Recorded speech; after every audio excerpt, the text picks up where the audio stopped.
this opportunity to thank you all so much for coming out. We really appreciate you all coming out, taking your evening to come out and help us take a proactive approach toward criminal activity and policing in our city. So we really don't take your presence here lightly. So thank you all so much for coming. That mic? You in the hat. Okay, that's right. Okay, we're going to go on and get started this evening. I want to make sure first and foremost that everyone have a handout. If you do not have this handout, please raise your hand and I'll have someone come and bring your handout. So please raise your hand. Now can you take handouts, please? Okay. The first part of this handout is going to be the 6 pillars of 21st century policing. And the second part of that is going to be our 2018 and 2019 strategic policy. So we want you to have these handouts because the reason that we're here, we would like for your input as it relates to the 6 pillars, as it relates to 21st century policing. Okay, so this is going to be a working session. And so we're going to ask you to kind of critically think these pillars, give your input as it relates to these pillars. In addition to having these pillars, this handout, we have tables strategically placed throughout the room that consist of these handouts with large sticky notes and small sticky notes and ink pens. And so what we're asking you to do is, when we break out, we're going to take about a 15-minute, about a 20-25-minute breakout session, and then we're going to ask you to just give your input, what you would like to see as it relates to our strategic plan and your thoughts in reference to the pillars of the 21st century policing. So on this table here, we have 6 pillars, and so these 2 tables, we're going to trust, building trust and legitimacy, police and oversight, and what do we have over there? Technology, social media, community, policing, crime reduction. We have And Officer Wynn? education over here, and we have officer wellness and safety. Okay, so in a minute, we're going to hear from Chief Hall as well as Council Member Tanel Atkins. But just to give you a little bit about why we're here tonight, the city of Dallas, we have 14 council districts, and so what we'll be doing is having these listening sessions in every council district. So tonight we are in district number 8, which is Council Member Tanel Atkins' district. Thank you so much, sir, for hosting this event tonight. So we really just want to get your input, and we're going to let you hear from Council Member Atkins as well as Chief Hall. Before we do that, I want you to know, again, this is going to be a working session, so we are going to split up here in a few minutes. We have refreshments and water on the side of the room here. Please take a minute to visit our vendors as well. We certainly don't want to forget them. We thank them for coming out as well. Okay, so at this time, we'll hear from Councilmember Atkins. Thank you very much. First, let's give honor to God and blessing to be here, but also let's give a round of applause to all the DPD men in blue who served me. Please give them a hand to be here. Starting out, we are in District 8 now, Councilmember Atkins, and we always talk about economic development, economic opportunity, and right now on the process writing the economic development policy for the entire city of Dallas. And that is trying to create jobs and more business, raising property tax, stuff like that. But we are here today to listen. This is not a B session. This is a listen session. We want to listen from you, listen from you. We want to hear from you. We're here to listen. And the only way we get things done, we got to listen first. And we're going to listen to the community. This is your community. And since it's your community, we want to know what you think about your community. Chief Hall's here to make sure that to hear you what we're going to do, and make sure the council here to make sure we give her the tools, all the opportunity to do what is best to save the city, to make sure we're in a safe city. I believe we are a safe city. Sometimes it's different, but every community is different. Every street is different.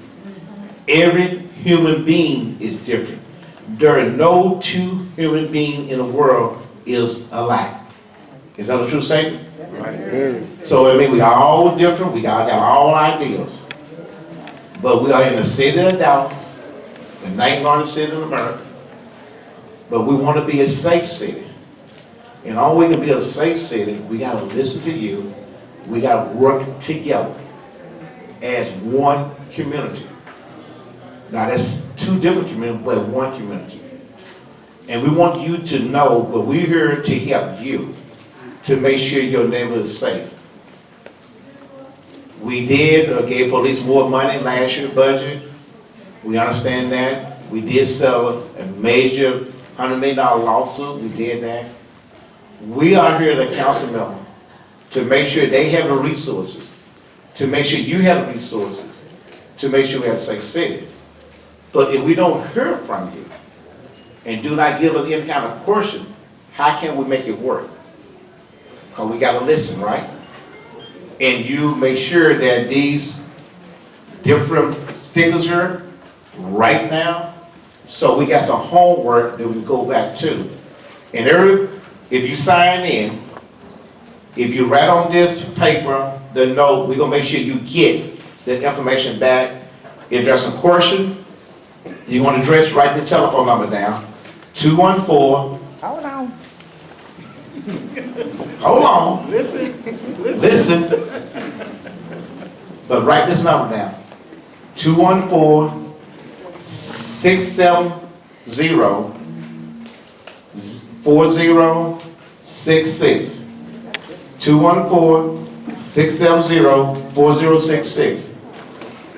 Email address, Tennell, TENNELL ATKINS @Dallas City Hall. If there are any question that you want to email me or call Maria Salazar, raise your hand.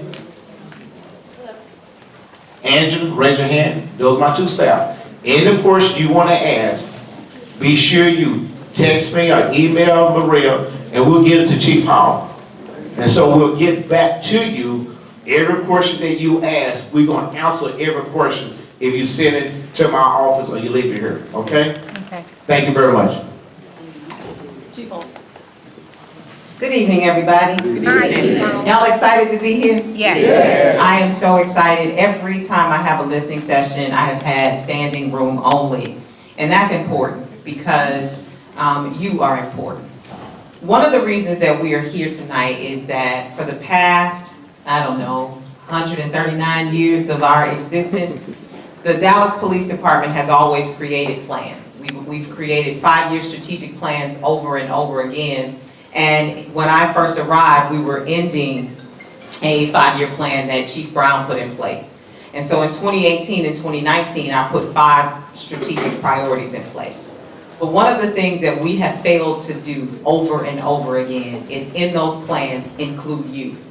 We create crime plans, we create policy and oversight in our police department. We talk about the use of technology. We talk about all of these things, but we never include you in what you want to see in our organization in order for us to move forward.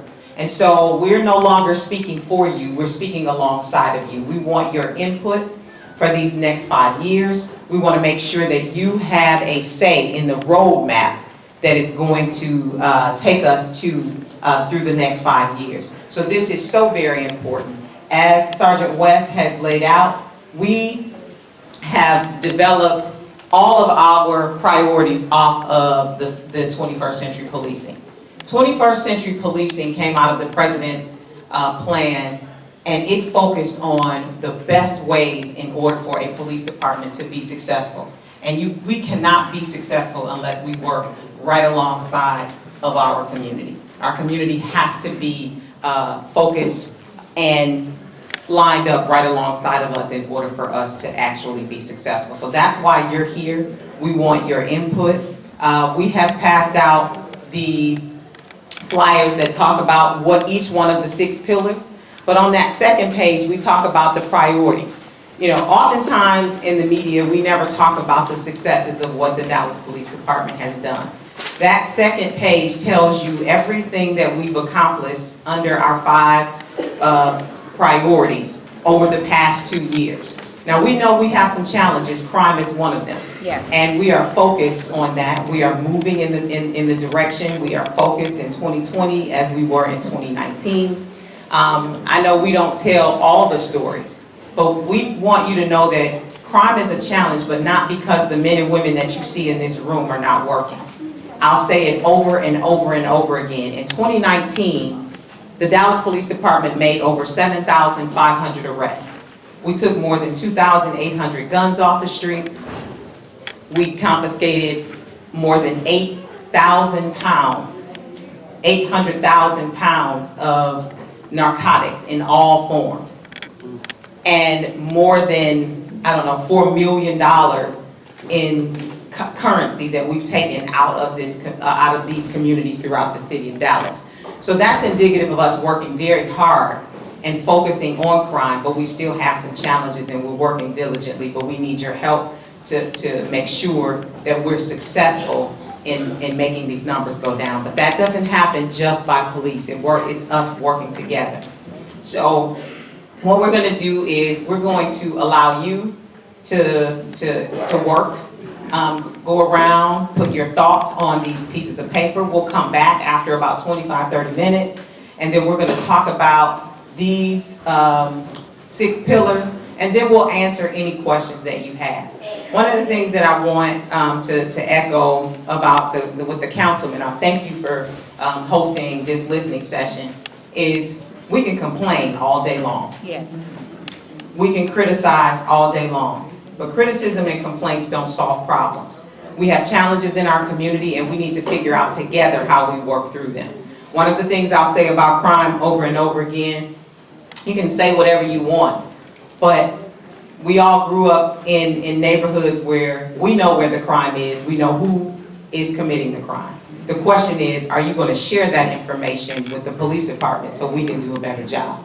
Where people are selling drugs, where they're shooting up in the air at night, you see them walk into those houses, you see all the activity around, and if you remain silent, we have to work that much harder to figure it out. So are we going to work together, or are we going to continue to try and point fingers and assume that the Dallas Police Department has telekinesis and we can figure out what people are thinking and what people are doing? So this is about us working together. We're here not to talk about anything other than solutions. If you have questions, we will answer them. But we want to make this a working session in how we work together better to be able to solve neighborhood problems. These problems didn't start in 2017, September, when I got here. So let's not act like they just started, okay? So what we want to do is figure out how we can move forward and quell some of these issues and build a stronger Dallas throughout the entire city of Dallas, okay? All right. So everybody excited? I'm excited. That don't sound like excitement to me. I'm ready. Okay, so we're gonna get started. I'm gonna let Sergeant West get us all going. But before that, I do want to recognize, I did talk about the men and women in the room, but the Dallas Police Department Community Affairs Office is phenomenal. Sergeant West here tonight. She is the sergeant in the unit. She's representing Jolie Angel Robinson tonight. But I just want to say from my deepest part of my heart, thank you guys so very much. They are awesome. We have constables here tonight. We have marshals here. We have all of our police officers, neighborhood police officers. We have Major Younger, Major Alanis are in the house. And so these are the people who do the hard work, and just wanted to acknowledge them and thank everybody for being here. Thank you, Chief. Okay, so at this time, we're going to break up and just go to either one of the tables here, and on the stickies, just write down what you would like to see, and then we'll come back after about 20 minutes. I'm going to keep us on track here, and so in about 20 minutes, we'll address some of those like Chief communicated, and then we'll have some question and answers. So you guys ready to get started? Let's make it happen.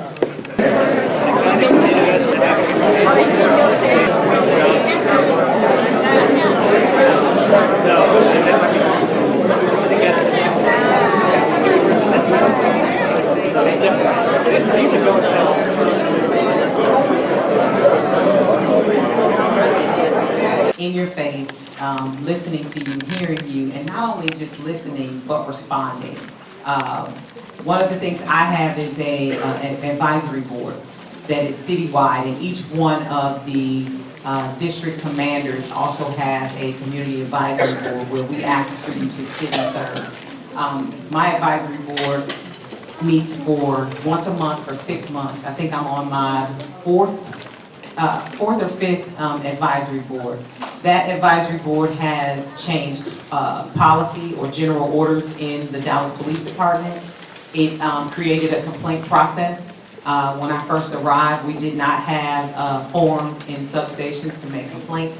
It created a partnership for a police oversight board that we currently have. So continuously building trust is hearing you, giving you an avenue or a space to hear you and to also listen and respond to the things that you want to see in the police department. And so that's how we continuously build trust. Another one of the things that we've done as it relates to our youth, we've partnered with Big Brothers Big Sisters. We have multiple officers who are mentors. This past summer, the Dallas Police Department, Mark Cuban's foundation, as well as AT&T, Target, Save for Dallas, Workforce Solutions, we partnered. We took 15-year-olds out of all of our higher crime locations, 75215, 75216, just to name a few. We employed them during the summer, $10 an hour, making sure that they had an opportunity to not only make some money, but get exposed to various careers. Not all of our youth want to attend college, whether it is financial or just not their desire, but they did not know that there were other opportunities or that there was other avenues for entrepreneurship and or just vocational opportunities. So they got a chance to see, meet with individuals that can help them. One was Cafe Momentum.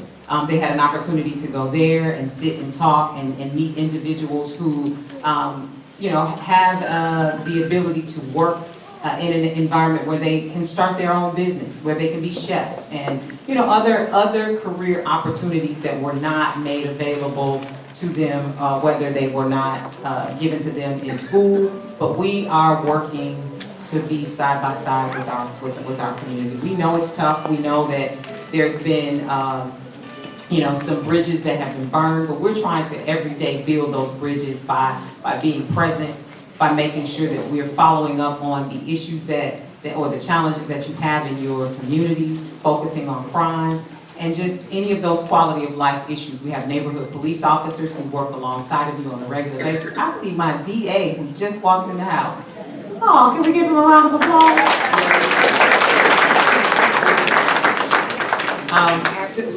So we're doing a lot to make sure that we are working side by side. This is not, somebody just said over here when I was standing around talking to some of you, that this is not a war. We need to remember we have to work together. We are not at odds at all. In order for us to be successful, we have to work together, and I think that's the important part. If we could stop tearing each other down, we could build this city completely back up. So I think that's the most important. Thank you, Chief. A question concerning training and education. Racial bias training needs to be a priority in the hiring process. What de-escalating techniques and what are those techniques a priority as it relates to police officers? So the Dallas Police Department has multiple trainings around implicit bias and cultural diversity. One of the things that is very important for us is for us to understand one another. The Bible tells us that in all things to get an understanding, and until we can understand who one another is, that's the only way we're going to be able to really deal with each other. So implicit bias is one of those that helps us deal with ourselves. Implicit bias talks about how every one of us, every one of you, and every one of us wearing a uniform has a bias. And so the training is an 8-hour training, and it goes through all areas of biases. It helps us identify what ours are and helps us mitigate through them in order for us to be successful in our community. Also, we have cultural diversity. We have, I think it's a 8-hour block, 4-hour block of African American, the African American culture. We have LGBTQ culture, as well as the Latino Hispanic culture is about 4 hours, the Asian culture. So we go through and make sure that everyone understands this city is made up of so many different races, ethnicities, and cultures, and we have to make sure that we understand one another, that we understand the differences as well as those similarities, so we can be a better service to our community. So we are working on that. One of the advantages of either joining the Citizen Police Academy and or serving on advisory boards is my advisory board actually gets an opportunity to come and visit the academy and sit through some of the cultural diversity training. They have also made recommendations to what we need to add to our cultural diversity training. They also get to see the communications, our fusion center, our 911. So those are some of the ways that you can get involved, and you can be better informed of what we're teaching, of what the officers are getting, and if you have any suggestions, that's why you're here. Tell us what you want to see us do. We are open to those suggestions. We know that we don't have all of the answers, so if there's something that we need to improve upon, we're open to that, and that's how you can help us.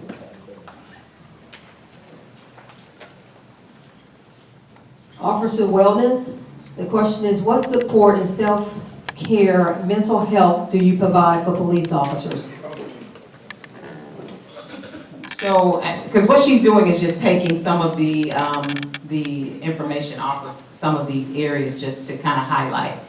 Recognizing that a lot of these, this is what, our 6th or 7th listening session, and some of them are some of the same things that we've heard, but we pull some of those things that are a little bit different so we can acknowledge. But as it relates to our officers, we understand that the best officer is a whole officer, mind, body, and spirit. And so we have multiple programs. We have peer support, which allows officers to work together whenever there is an issue or a crisis. We have 3 counselors that are on staff that are available to the officers 24/7 if they need anything. If an officer is involved in a critical incident, whether that's an officer-involved shooting, they see a suicide, or it's a scene where there's a senior, a seasoned person, or a child, we offer those individuals 3 critical incident days off the bat without hesitation. We don't mandate it for every incident, only for an officer-involved shooting is mandated. But other than that, we let them know that they have the opportunity to take those days, that they can see one of our counselors and they can talk through those situations. There are a lot of officers who take advantage of it. Our associations have, through the Assist the Officer, they have additional counselors and counseling services, and all of it remains anonymous. So there has been for years a stigma on law enforcement officers as it relates to needing to talk to someone. For years it has been, don't tell anybody because they're going to take your gun. This is not that administration. This is not where we are in 2020.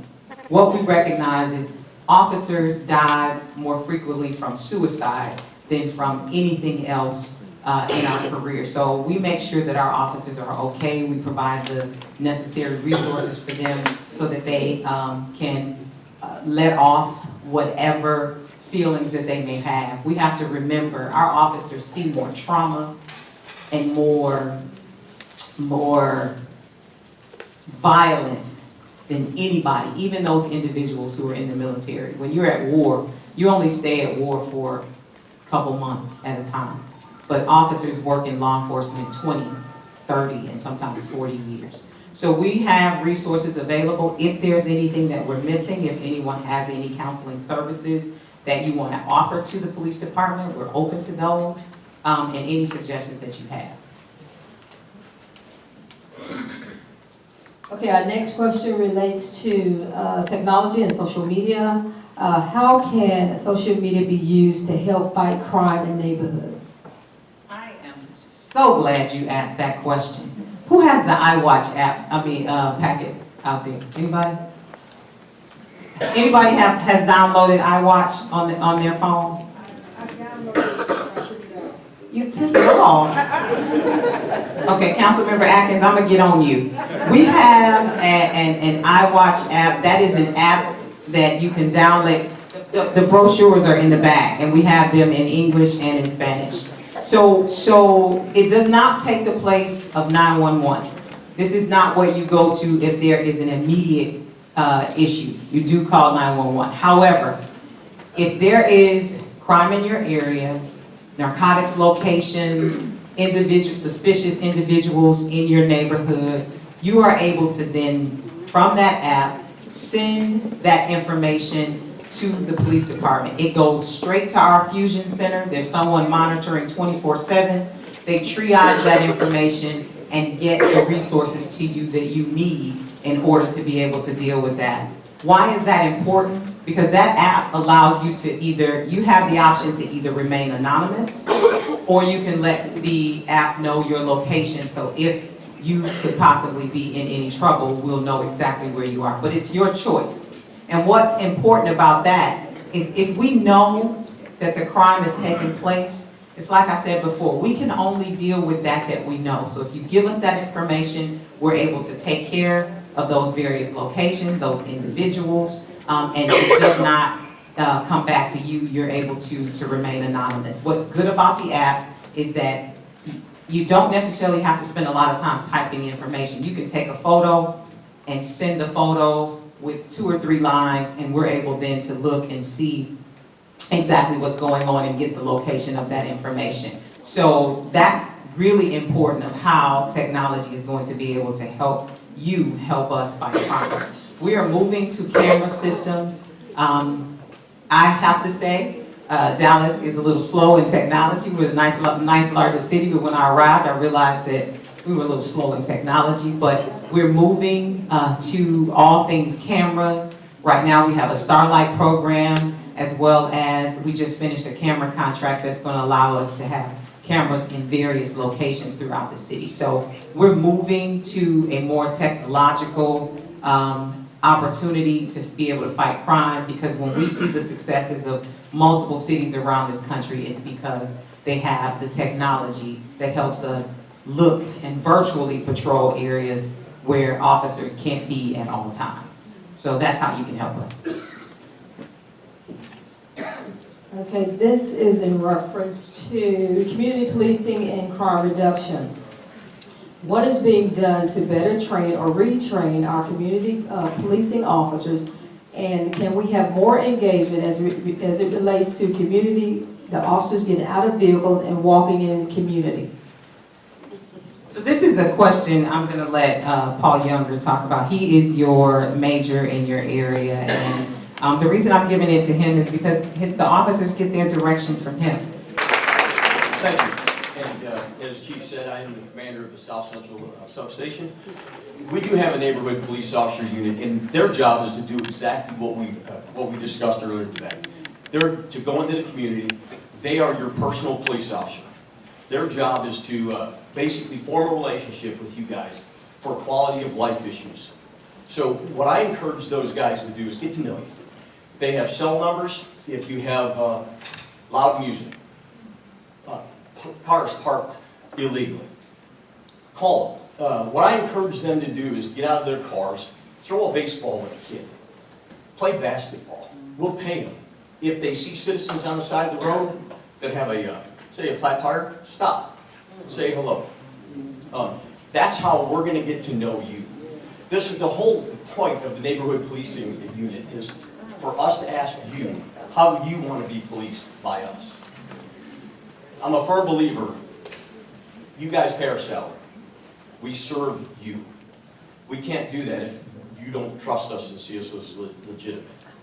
So if you have any questions about that, if you're not getting the service you need from the NPOs, let us know. Lieutenant Jones is over the unit. Lieutenant Jones. And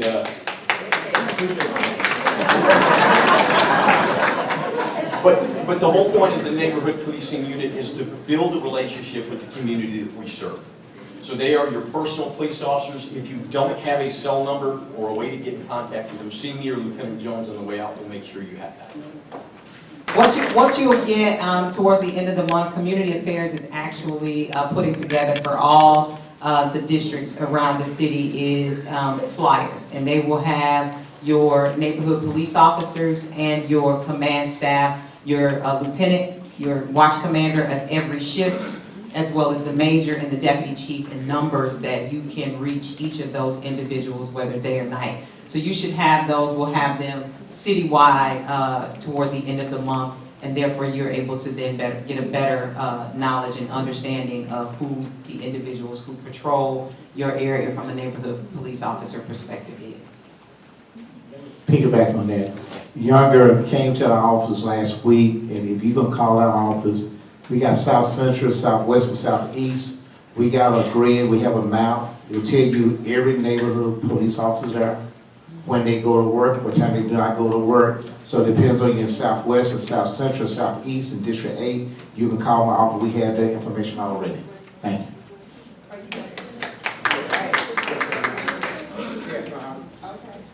Okay, I'm gonna do one more of these, and we're gonna take some questions, okay? This is going to be in reference to policy and oversight. What is the Dallas Police Department doing to make the general orders and policies easy accessible to the community so that we can know what the policies are to help better make change? Okay, currently we are trying to get those uploaded to the intranet. That has been a challenge for us from a technological standpoint. So that's one of the things that we're working on, is trying to get them uploaded. We are in the process of, as I said before, we've changed multiple orders. And so letting you know what that change looks like is something that we're working on, but that is a technology issue that we're trying to work out, and hopefully we should have that worked out. I would hope with this next contract that gives us bandwidth to be able to expand. So I don't know what day that is, but that has been a challenge for us.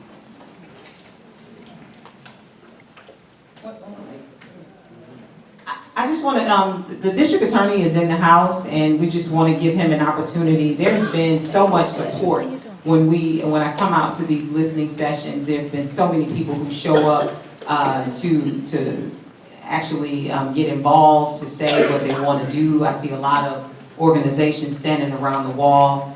That's a blessing to the Dallas Police Department and to me to know that there's so many people who want to work alongside of us. And the district attorney and I, we work side by side. We're really good friends. We don't always agree. We do not agree on a lot of things. I like to lock people up. He likes to give them a break sometimes. And so, but that does not, that is one of those things that we have to understand, that it is okay to disagree. We can be amenable in our ways, but we still work together to try to come to a happy medium, because he wants crime out of the city as well. We just have a different way of going about it. But I love this man. He's very supportive of me. I'm very supportive of him. So you have anything to say? Well, thank you for coming, first of all, and thank you for having me as your district attorney. This is very exciting for me to come to this library and see this many people show up, because the police chief is here and because Mr. Atkins, your council member, is here. So I really want to thank you. I want to let you know, obviously, the election for me was a little over a year ago, and you elected me with a platform and a mandate. And as you know, we put that into place, and soon we will have the numbers and the measures of that, so you will know whether I accomplished the goals that we said we were going to accomplish, that you put me there. As far as I'm concerned, we're all doing it together. I think the police chief is right. Our goal, we may have some slight differences, and it may be more semantics than anything else, okay? I think I'm going to change the police chief's words for her. She says about go to jail, okay? I think what she really means, and if she doesn't mind me saying this, is she wants people held accountable. That's right. Okay, and that's not right. Okay.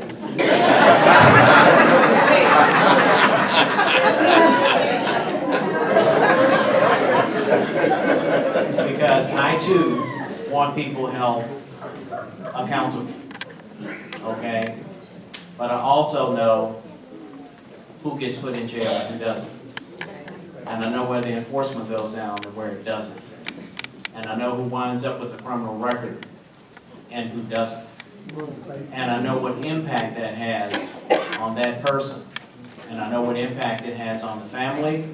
And when you stretch it out to the family, to mom and dad, to grandmother and grandfather, and your cousin and everybody else, and you start talking about loans and education, and then you are degrading the entire community when you implement those types of processes. So we all want people to be held accountable. We want people to not commit crimes.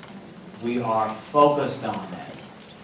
Anything that I can do, and she knows this, and she's already said it, and this will continue this way, anything that I can do from my office to be of assistance to her, to give her knowledge about things that I see that she may not because of the position she's in, the position I am. I share that with her, and we do so on a friendly basis. And likewise, anything that we're doing that we need to improve upon, I welcome and I expect her to tell me, because the way the criminal justice system works is the police officers do what they do on the street, and they take a person to jail, and their job ends there. And then we pick up the job from there, if you think about it, okay? We do everything we do there. One of the things that I want you to know that I'm real big on rehabilitation, on drugs, mental health, jail and prison are not the place for low-level offenders who have addiction and mental health issues. We're not improving their lives or the quality of the community. We're continuing to work. The same thing I've done for over 20 years, 22 years now. We're continuing to do that. We're just doing it from a systemic level. So we continue to do that. But why do I want to do that? Because I want her police officers to be able to answer that call for service for you, rather than running around chasing somebody with a drug problem when we had the opportunity to solve it, we dropped the ball. I'm tired of us down at the courthouse dropping the ball. Okay, we can drop the ball. Okay, and we have dropped the ball. But with me as district attorney, we're going to try to pick the ball up, we're going to turn around and figure out which way the goal line is, and we're going to run to it, and we're going to try to run over it, okay, and score a touchdown or whatever, score a soccer goal, whatever we do, so that we can have a better community and a safer community. And if I can do that once they bring the cases to me, if I can do my job, and we can get the judges and the probation department, it's a collective effort. If we can do our job, I can help her do her job. And if I can help her do her job, then guess what? We have a safer, better community. So we're all working together. The police department is about 51% of the cases, the Dallas Police Department is about 51% of the cases that we handle. So my job, obviously, is much larger, having all of the county. When you talk about Carrollton, you bumping up to a couple counties up there, and you come down to Wilmer, you bumping down to another county. So it's all over for me, and we have all of it. But we're working hard. I want you to know that. We're working hand in hand. We communicate. We work with our city council members, and we want the same thing. We may phrase it differently. I think philosophically we're in the same direction. But I want you to know that I trust this police chief. I hope you trust this police chief. Trust her command staff. Trust these officers. Let's work together to have a safe community. I'll do my job, as I said, and I'll give you those numbers soon. We're collecting them and getting them together, and hopefully you'll be pleased with what you see. And also, it'll be helpful for the police, any department, not just the Dallas Police Department, to see what we've done and what we've accomplished. And maybe we can see some systemic changes of opinion about it. And so we just keep working on it every day, a little bit by little bit. But I thank you for being here, I really do. This is very pleasing to me to walk in and see this many citizens here to listen and to provide insight and information to our police chief so she and her command staff and the officers can do their job better. So thank you very much. Okay, is Sergeant Blanchard in the room? Okay, Sergeant Blanchard, he is the brainchild of all of this. He's going to take all of this data and he will put it in a user-friendly format so that we can move forward. So I just want you to know that although we did not read all of them, that your voice is truly being heard, okay? So, if you're gonna do that, make sure you sign in with your email address, because I want all this answered. I want to get the question answered back to the community. Is that a problem with that? I know, but some of these questions, some of it is statements, whatever, but I still want to respond to every piece of this on the board. Back to the community, because that's what we do it. Because we want to make sure it's a question asked with your time tonight to write it, we should deserve to get a response back, a statement, whatever, but I want it done that. And that's why I want to get it done, you know, right? We don't mind that, but they're giving us suggestions for the plan. But respond to their suggestions. If I get a bad suggestion, it's not gonna work, so respond. Very important. I'm not gonna waste your time, that's what I do my business. Okay.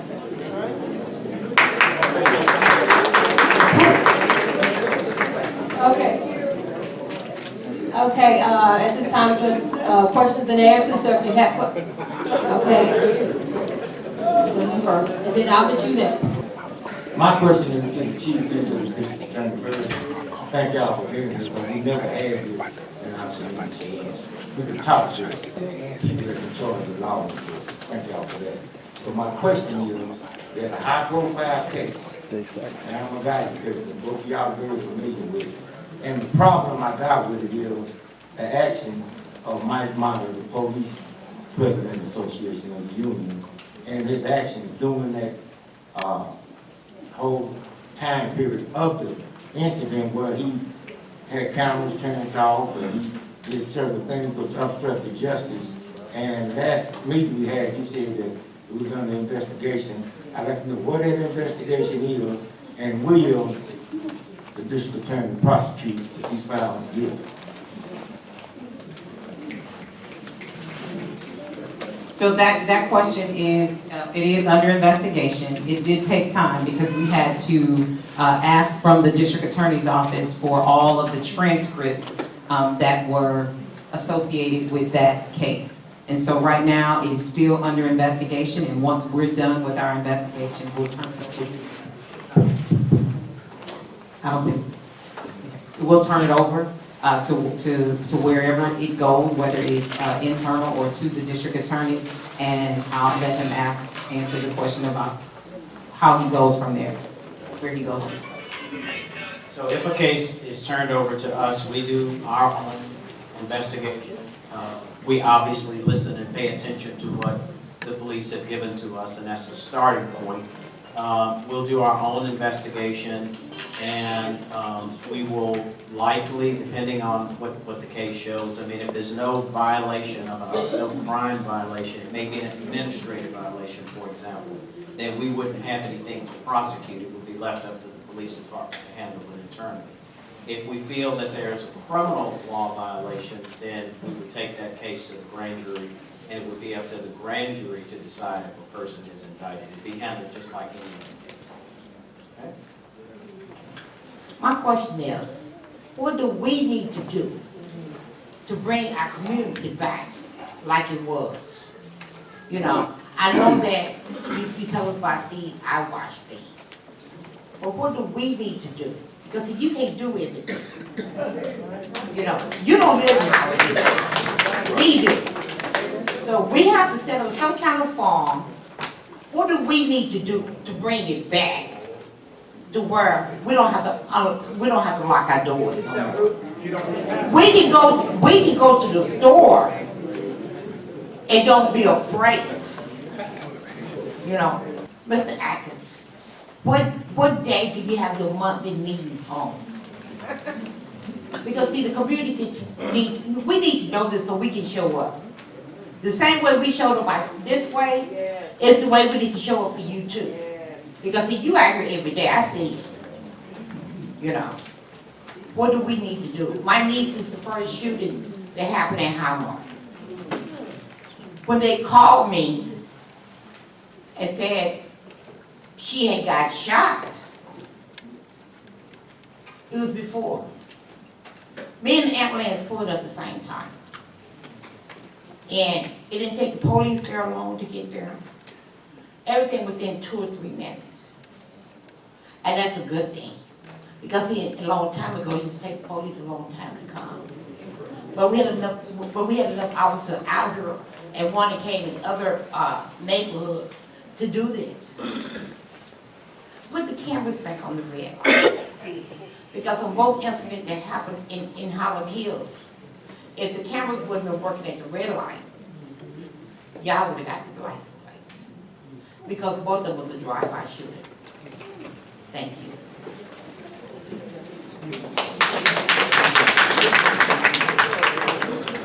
So what's important is, and you said, what can we do?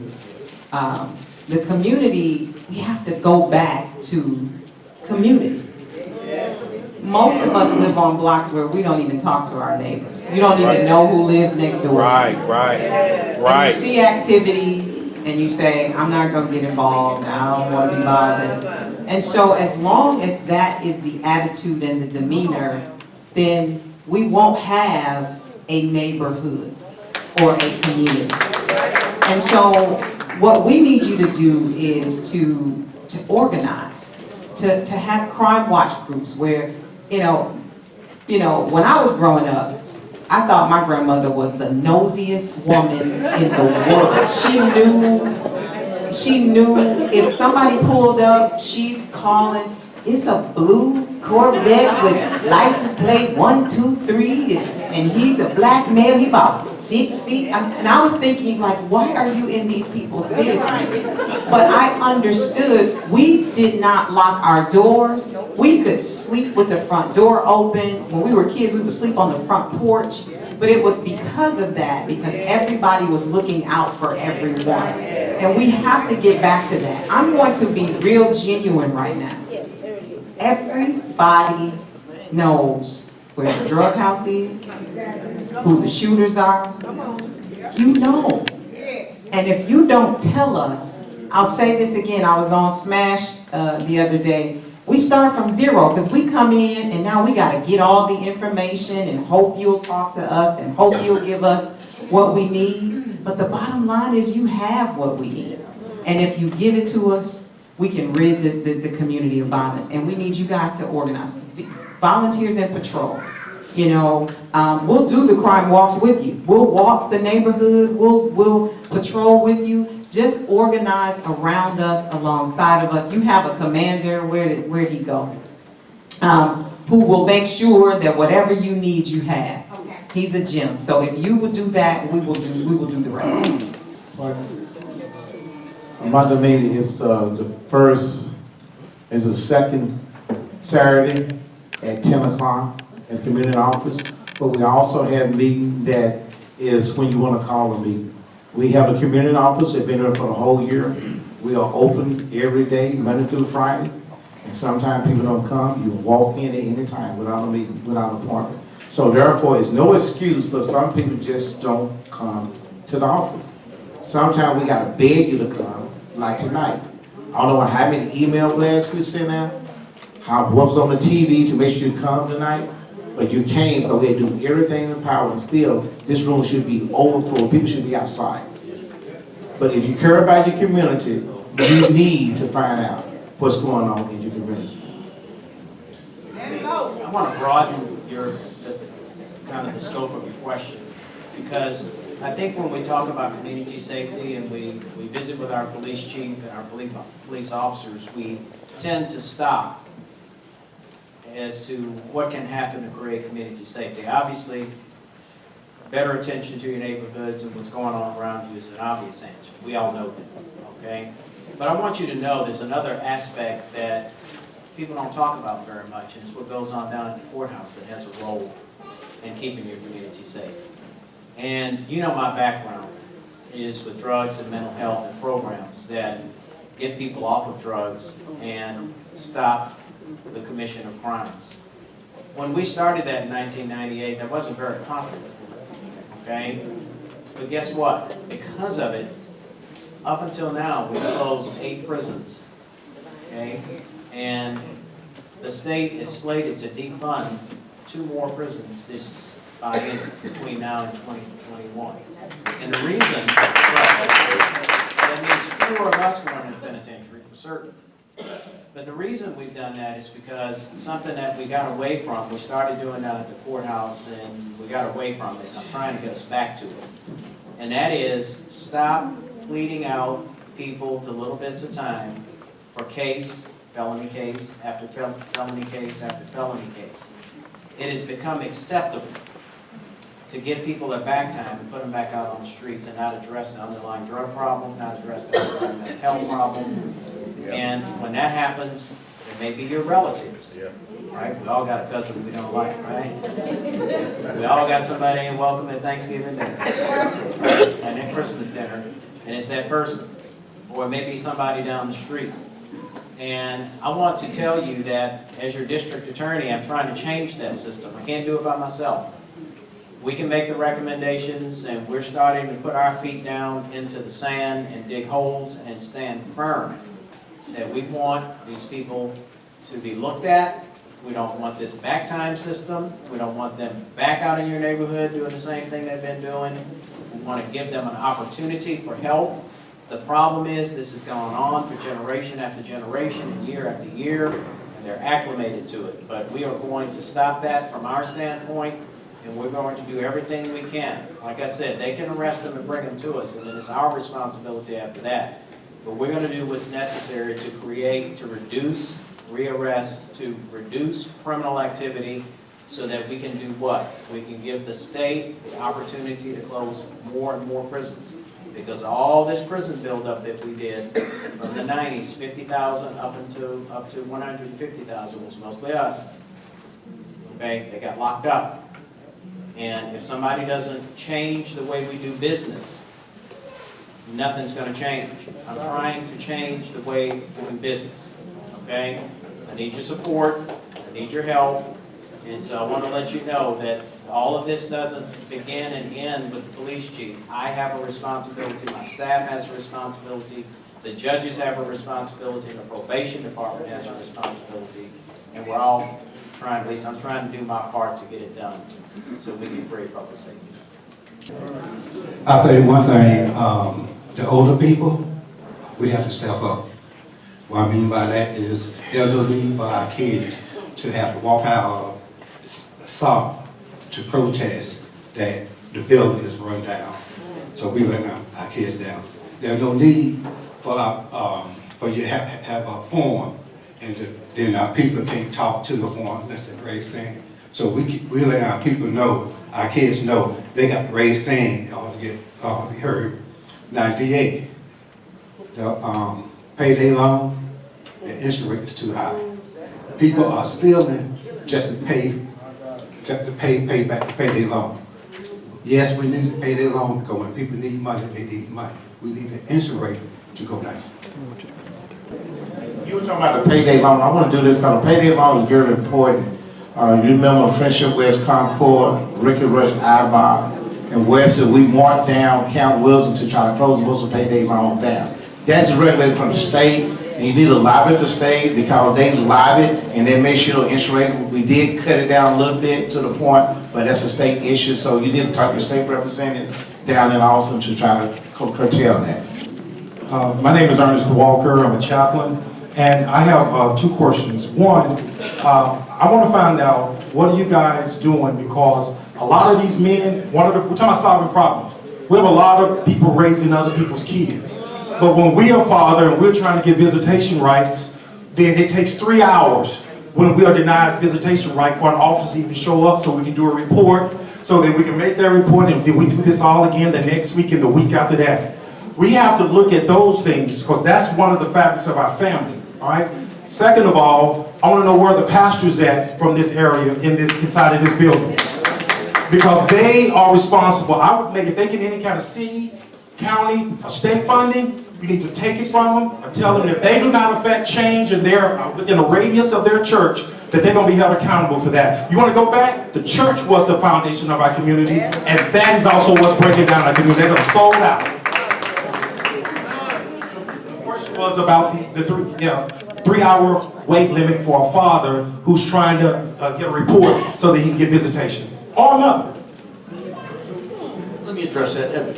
One of the things that we did last year is we participated in an efficiency study with KPMG. And some of the things that they actually recommended, we're gonna put in play, and we're gonna try to have some of that done by March. So let me explain some of that. KPMG has said, they basically gave us a couple different suggestions. We're gonna institute 2 phases. Phase 1 is some of the calls that we answer. We send 4 officers and a sergeant, and the DA touched on some of the mental health calls that we answer.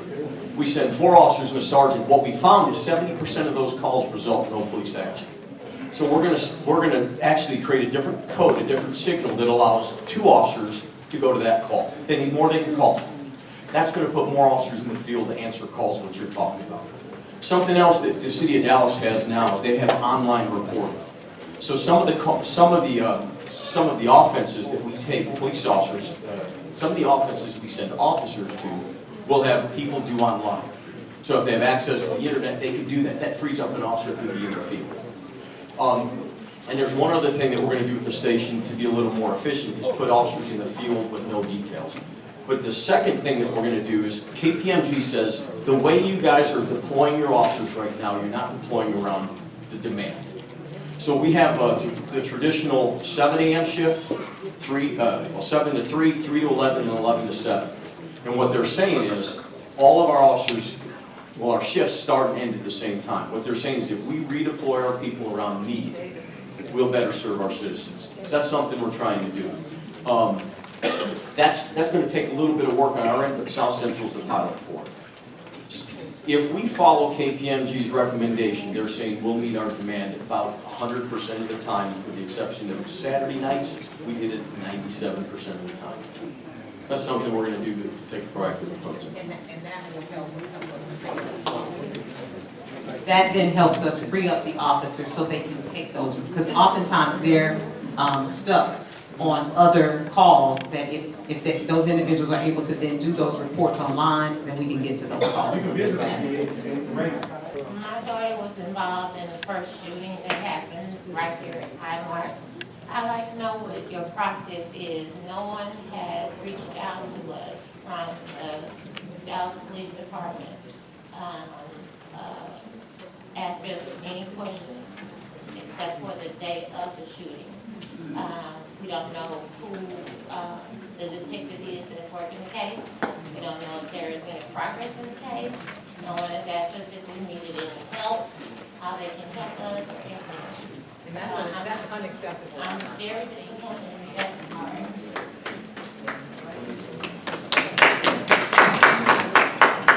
That is unacceptable and I did not know that they have not reached out to you, but Major Younger is going to get your information and make sure that someone contacts you. Someone will contact you in the morning if it has to be. All right, then. Okay? That's what I'm talking about. Highmark, that's the second time we've discussed Highmark tonight. And Highmark is a property that we're well aware of.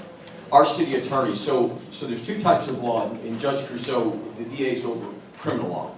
There's another avenue that we're exploring too, which is civil law.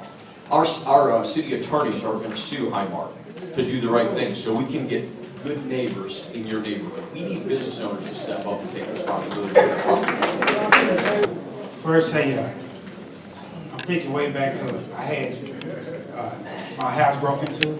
I had my 3 young children at the house. And I still have not yet ever got a police officer to tell me as to why a child can call the police. And it takes over an hour and a half to get the police to my house. Hold on just a minute. That's my question. Never got an answer from police. It's been, June, I think, in June. But I'm not gonna cry, I'm trying to keep this together. Now, that's my question, but I want to. I'm not gonna cry, I'm trying to keep this together. Now, that's my question, but I want to say it for the community. I'm a community activist, liaison, and organizer at different times. So I stopped worrying about the whole community of City of Dallas, and I got into my area more so. For what community can do. I'm 46, so some of y'all my age and some older. Don't use an excuse because you old, you can't get your community. I walk the streets. I know people 15 streets away from my street. Up and down the street, somewhere, everywhere. I know a lot of these people around these walls here. So as far as community involvement, y'all don't be saying and act like, oh, because you're old that you can't get out there and do something. I do it, I'm hurt, I got a sciatic nerve problem. Most of the time use a cane. So if I can do it, y'all can do it. Community involvement takes us, the police officers. I told you police chief that I will make sure that you better stay in office, and I meant that. At the same time, y'all, it's gonna take all of us as community. Y'all quit always looking at the police officer. What are we gonna do as community? We gotta do our own area. You know, and I'm sorry, I just want to say that because I'm still hurt over the fact that my house got broken into, and I put it on, I'm a part of the press. I put it on all the TV stations, so a lot of them know me from seeing us on TV. But that's the person I never got from the city of Dallas, from even before you got it. Okay. So, first off, I want to explain that you guys call, when people call 911, we prioritize our call system. So you call 911 for everything from a shooting to a parking complaint. We prioritize those. So, I want to apologize for how long it took, but what I would encourage you guys to do is if you have an issue, if you're not satisfied with the services you're getting, call and talk to a supervisor. Everything that you do from the minute you dial 911 till the minute the officer gets there is law. Phone calls are recorded at 911, they're date and time stamped. If you're waiting too long, call 911 back and ask them where we're at. If you can't get a response from them, ask and talk to a supervisor. I'll give you my I'll give you my contact number at the station if you guys, I'll wait for you guys over. It's 214-671-4500. And if you guys ever have a question about the services my officers provide, give me a call. We have 214-671-4500. If you guys have any questions about my officer service. I have a two-part question. It's one question, but it's for Councilman Atkins and Chief Hall. I hear about the public safety. I think that's the greatest concern. So, my question to you, Councilor Atkins, does the city have money to fund whatever plan that's put together? And if it doesn't have money, what value or Chief Hall do you implement whatever plan you come up with if you don't have a budget to implement?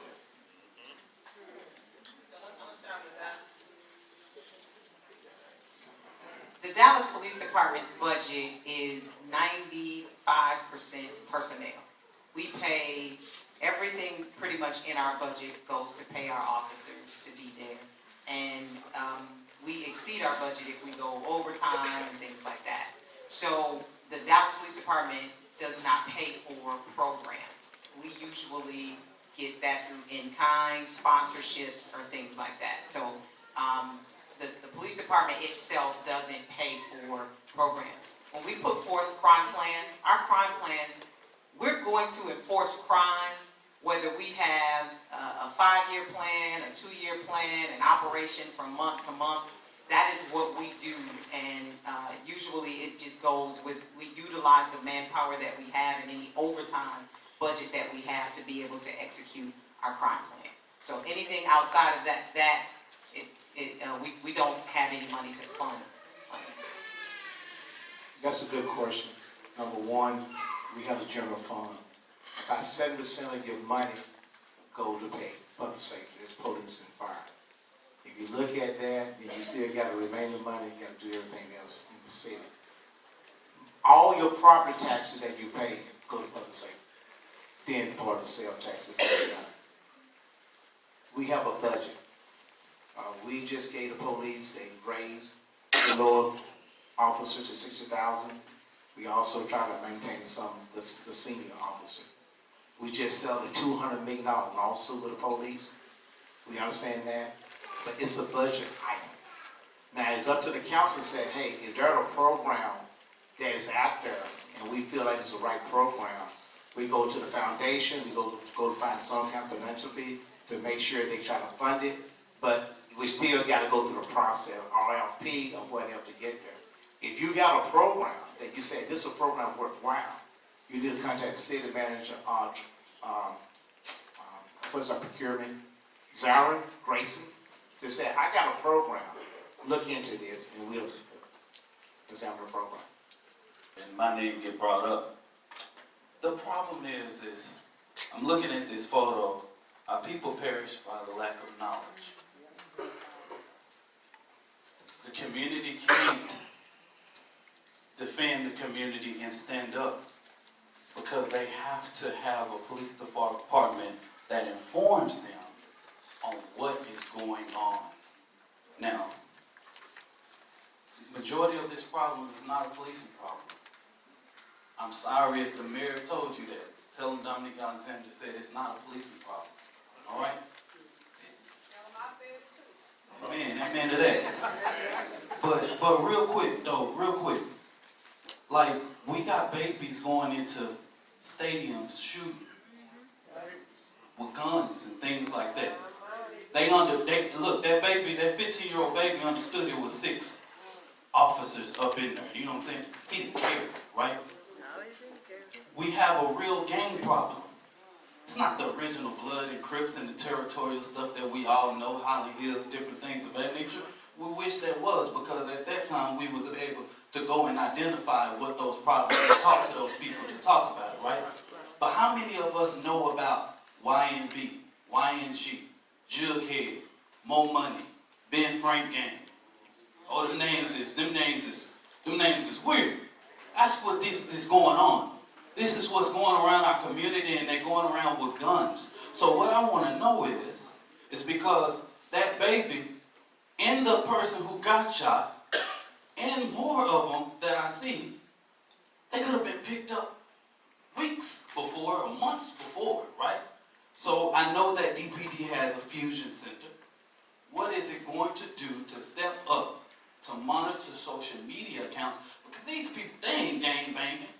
They chasing for clout, you know? They ain't gang banging, you know what I'm saying? Because see, when I was young, you used to get your ass whooped for that stuff. You know what I'm saying? They not gang banging, you know? They chasing for clout. They want to show on social media. Every time something happened, I see pictures where literally this child literally could have been picked up 2 months ago. He got pictures for days. So what is Fusion Center going to do to step up to be able to monitor social media rather than going back and forth with the political, beef up officers, put 200 officers in our community, or put some state troopers in our community? That's not going to help. That's not going to help us address. And guess what? I'm just asking from the leadership of this department, please educate our people about what's going on and allow this gang unit in DPD that I know very well is aware of what's going on. Let us know what's going on, and then we will take it from there.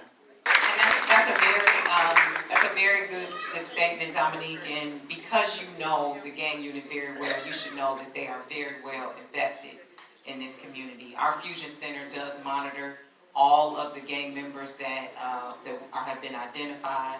We monitor, I shouldn't be putting this on camera, but we monitor activity, and you have the sergeant from the gang unit. I can say that they have done a fantastic job of identifying gang members, and for the most part, when a gang member commits a crime, they're under arrest very shortly thereafter because of all the intel that we have on them. And I will take responsibility. We don't educate the community as much as we should. A lot of it is, you know, we put some certain things out on social media, but we have to be better about making sure that you know what we know. And that has been a challenge for us. And in 2020, we've stepped up our public information. We've stepped up our social media.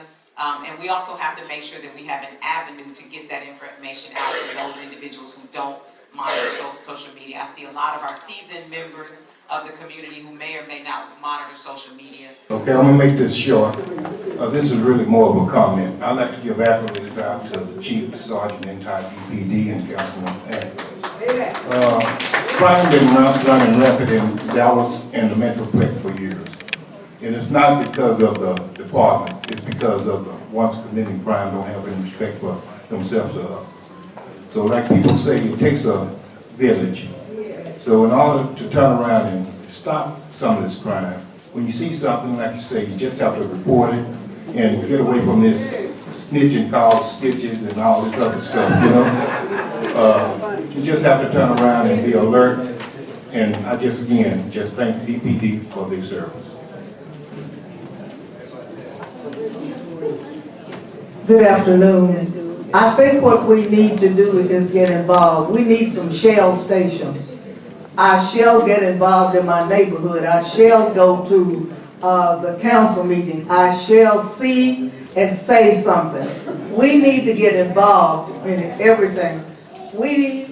The Bible says, without vision, people perish. Our children don't have any role models. Where are the moms, like he said, that instill in their children that you are beautiful, that you can do anything. Where are the people that want to inspire the children to be like Mae Jemison or somebody? Everybody needs a role model. And I think our parents, our grandparents are not grandparents anymore. We need some Shell, get involved. Shell stations. Okay, thank you, I appreciate it. We need a lot of Shell stations. And if you get involved in your Shell station, whether it's on your corner, in your neighborhood, at your church, you need to be on a Shell station so somebody can see you. When I was in the classroom, children don't know what's out there that they can do. If you take, I invited the judge to my classroom. She told the children what happened in her courtroom. We went to her courtroom. The parents went to the courtroom. So they got a vision that they hadn't had. They had a Shell station. They need to have something to do that they have not done before. You need to go to school. Parents drop them off and they gone. You need to go to school. Sometimes you would be embarrassed if you see how your children act in school. We don't eat dinner together. We don't see children walking down the street eating, throwing the bag out in our neighborhood. You need to get involved. The grandmother, the neighborhood, I don't care who it is, get involved. Teach your children self-esteem. Teach them how to respect. And we need to get rid of all of these videos, all the videos about them. They're shooting and cutting and doing everything. What do you expect these children to do? Every movie they got out, they flying up in the sky and they, I mean, that does not make sense. Get your Shell, get involved, make yourself, go to the council meeting and help clean up our neighborhood. The only way they're going to do it, they don't know what's in your house. They don't know what you're teaching. Are you teaching anything? Are you showing them anything? Is the daddy there? All right, we need to get involved. Thank you so much. Thank you. Your question. I put a response. This library right here was built without a bond payment. Without a bond payment, it was built without a bond payment, the money. That Hallmark store right there, it was a Popeye chicken, laminated in black. Now, excuse me, let me finish talking. The other grocery store there, the Saving Food, we put $3 million in there. We paid $12,000 a month for security. And they still in that man blind and the people in our own neighborhood. In their own neighborhood. But the point is, we put cameras out there. But it's the community. Everybody knows who's doing what. It's up to us to police our community. I got a community office down there. We got WIC there to take care of 0 to 5 kids because 50% of the kids in the state of Texas are WIC. They are WIC babies. So we need to man up to take care of our neighborhood. We need to find solutions. We're going to talk about all the neighbors. Let's find solutions. You want to talk about the church? Well, let's find solutions. And that's what I'm trying to do tonight. We are listening session. Let's find solutions to get stuff done. This was all about how do we save our neighborhood. And how the hills of old neighborhoods are best upper middle class neighborhood in the world. But they closed all the schools down. Wilmington Elementary School, Wilmington High School, Kennedy Carey, Kathy Gillens, they was all gone in 2007. So we outgrew the whole city down to 2-to-1 population, but we still don't have a resource to take care of our resources, to take care of our community. Okay, we have one more question, time for one more question. You're next in line. We have a question. Rescreen that question. Why there's an exorbitant amount of police officers right here? Thank you. Is there a reason why there seems to be an inordinate amount of traffic stops in our area. And I've seen this not only here, but I work in South Dallas, and that was traumatizing this summer. It was literally traumatizing. But we also have it here, and a lot of times when you see that they're stopping grandparents, they're stopping people taking their children to school. And of course, that's creating another problem because now the child is late. So is there a reason for that, and is there something being done? So let me answer that question. And I want us to, let's have a real conversation. I want us to have a real conversation. Because we won't stand here and act as if the police are in this area because there's nothing going on. Every traffic stop that was made by the state police and by DPD is made to someone who is breaking the law. Now, you may feel like not having a front license plate ain't that deep, but it's breaking the law. You may feel like not having a paper tag that's expired is not that big of a deal, but it is breaking the law. And one of the things that we have to remember is that all the individuals who were stopped were not given a ticket. A lot of them were given a warning. And what we know is there is violence in this area. When we talk about where the shootings and the robberies are taking place, we have to be honest that they're taking place in this area. And so when people are transporting guns and they're not walking, they're transporting them in cars. And our effort to get rid of crime is to stop it before it happens, not just be responsive to it. I love us as a people, but we are shooting each other, we're killing each other, we're robbing each other, we're raping each other. And so as a black woman police chief, I have to have real conversations with the community to say, if we are the problem, we have to police each other. And so we don't want to have to have a bunch of traffic stops in this area, but everyone in this room and everyone in this city and everyone in this area deserves to be able to get in your car and drive without somebody putting a gun to your head and taking it. You need to be able to walk down the street without people robbing you and taking something that belongs to you. And so in order for us to provide you with an area to be safe, for your children to play, there is no reason for kids to get shot by stray bullets. But until we police that, until we drive that element out of our community, it's here. So what are we going to do about it? Because I got lambasted at city council because crime is up in this city. So it's up to me to reduce it, and I have to do whatever I have to do aggressively to get crime down in this city. And I get it, everybody says it's not on me, maybe it's not on me, but it's my responsibility as the chief to say, where is the crime? Go get it, go stop it. And so that's where we are, and until we have a real conversation about what we are doing to each other, we gotta have that conversation. It's not a good conversation to have. It's not pleasant. But the truth of the matter is, it's us. And so my police officers have to be where we are committing crime because you deserve to be safe. Your mom deserves to be safe. The children deserve to be safe. We deserve to live in a community where people can live, work, play, and do business without being robbed, shot, and killed. And so that was our last question. I thank each and every one of you for coming out. What I'm asking is that we get involved. I love the fact that all of you came out here and showed up today, but I need you to show up every day. I need you to show up and tell us where crime is happening, who's committing it, and we can debate about how many people are in jail from this zip code versus the other zip code. At the end of the day, if you commit a crime in this city, we're locking you up. Period. Lord, thank you for this day. Lord, thank you for all the citizens that came out to this meeting. Thank you for the Dallas Police Department. Thank you for all the neighborhood activists that came out and voiced their opinions.